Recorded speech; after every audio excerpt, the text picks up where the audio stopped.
Well, here's a couple of things. Mike said a word that, he skimmed over, but how pocketbooks feel. How pockets feel. And this is a perception versus reality issue.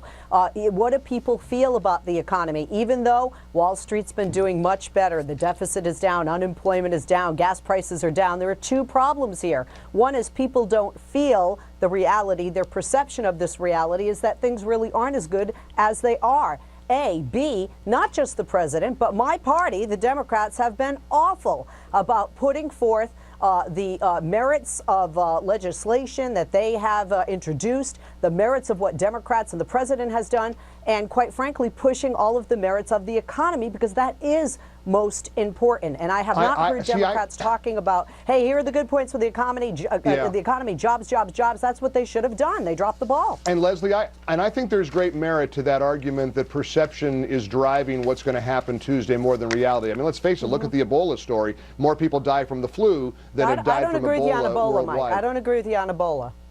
What do you mean, Leslie? It's an emotional thing. People...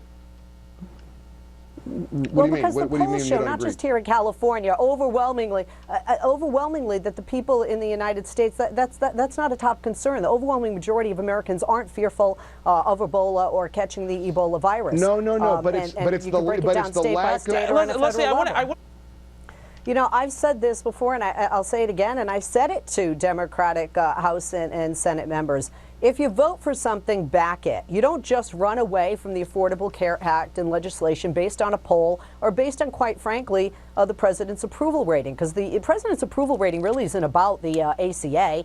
It's more about foreign policy and, again, perception and messaging. And I've got to say the Republicans, not just in midterm elections, but have been doing a much better job with messaging. And Mike, your guys are great with fear, and Ebola does help with that just a bit. But we